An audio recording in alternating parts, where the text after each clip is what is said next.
बिस्मिल्लाहिर्रहमानिर्रहीम। अस्सलाम वालेकुम। 8 क्लास हम अपने ऑनलाइन लेक्चर का आगाज़ करते हैं। तो हमने लॉ ऑफ लॉगरिथम पढ़ा था, तो आज फिर दोबारा रिवाइज करवा देता हूँ, रिपीट करवा देता हूँ कि लॉ ऑफ लॉगरिथम जो हैं वो आपके सिलेबस में 3 हैं। क्या है? लॉग ए मल्टीप्लाई बी, कि अगर 2 नंबर मल्टीप्लाई हो रहे हों, फर्स्ट लॉ क्या है कि लॉग अप्लाई हो रहा हो तो लहदा जब सेपरेट लॉग अप्लाई करेंगे तो दरमियान में प्लस लगाएंगे, मल्टीप्लाई प्लस में कन्वर्ट करेंगे। अगर डिवाइड हो रहे हैं, जब लॉग अप्लाई करेंगे तो डिवाइड को सब्ट्रैक्शन में चेंज करेंगे। और पावर है तो लॉग अप्लाई करते वक्त क्या करते हैं, पावर को शुरू में ऐसे ही मल्टीप्लाई करवा देते होते हैं और वैल्यू के ऊपर लॉग अप्लाई कर देते होते हैं। लॉग की बेस जो भी हो वो बेस वैसे ही आती हैं। और उसका हम क्वेश्चन नंबर जो था वो 9 सॉल्व कर रहे थे। Exercise 6 question number 9, simplify the following, कि लॉ ऑफ लॉगरिथम को यूज़ करते हुए हमने सॉल्व करना है। फर्स्ट पार्ट था log 10 plus log 5। Commonly log लिखेंगे तो प्लस की जगह पे मल्टीप्लाई करवा देंगे, तो मल्टीप्लाई करवा के इसका आंसर लिख देंगे। फर्स्ट लॉ अप्लाई हुआ है इसके ऊपर। जब प्लस हो, जब आप 2 लॉग वाली वैल्यूज़ हों, प्लस हो, तो कॉमन लॉग लेते वक्त आपने क्या करना है, प्लस को इंटरचेंज कर देना है मल्टीप्लाई में। अगर ये फॉर्म हो, मल्टीप्लाई हो रहे हों, लॉग अप्लाई करते वक्त आपने उसको चेंज कर देना है प्लस में। तो दोनों फिर प्लस था, कॉमनली लॉग लिखा, दोनों को मल्टीप्लाई करवा दिया, तो मल्टीप्लाई करवाने से वही वैल्यू आ जाएगी। प्लस था, कॉमनली लॉग लिखा, दोनों को मल्टीप्लाई करवा दिया हमने, तो ये मल्टीप्लाई करवाने से हमारे पास आंसर आ जाएगा ये वाला। उसके बाद 4 पार्ट भी ऐसे ही है। अब डिवाइड है, कॉमनली लॉग माइनस है, कॉमनली लॉग लिखेंगे तो इसको डिवाइड कर देंगे, ब्रैकेट लगा देंगे, आपको जितना पॉसिबल होगा कट कर देंगे तो हमारे पास आंसर आ जाएगा। अगला पार्ट 5 भी माइनस है, तो इट मीन्स कॉमनली लॉग लिखेंगे तो सेकंड लॉ अप्लाई हो रहा है, तो डिवाइड कर देंगे। m⁻³ का मतलब क्या है, मल्टीप्लाई m। एक m जो है वो डिनोमिनेटर से m से कट हो गया है, तो दूसरा जो है वो m² आ जाएगा। इसी तरीके से 6 पार्ट भी ऐसे ही आपने सॉल्व करना है। 4 पे डिवाइड कर देंगे, जितना पॉसिबल होगा तो वो कट कर देंगे हम।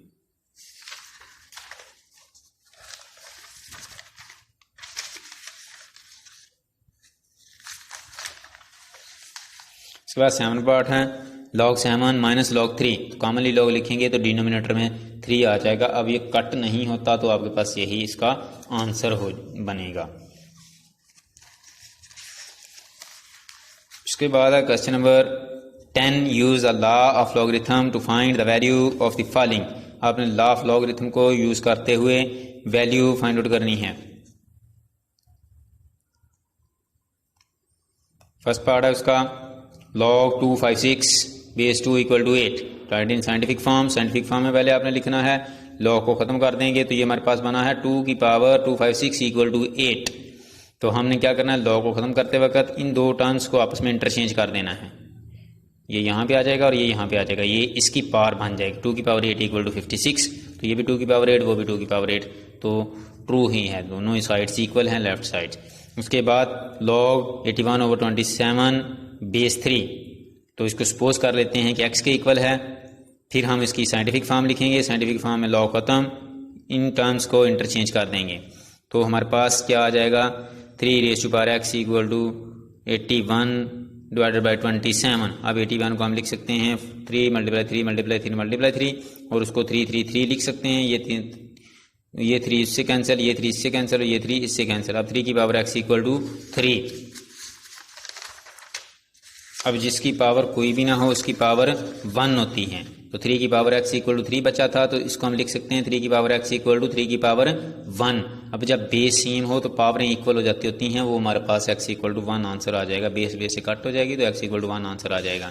इसी तरीके से अगला पार्ट है, उसको भी पहले हम क्या करेंगे, साइंटिफिक फॉर्म में लिखेंगे, पावर अप्लाई कर देंगे, या इसको एक्सपोनेंट फॉर्म में इसकी फैक्टराइजेशन करके, इधर 4 की पावर 5 है तो इसकी भी 4 के साथ फैक्टराइजेशन करके इक्वल कर दें दोनों को।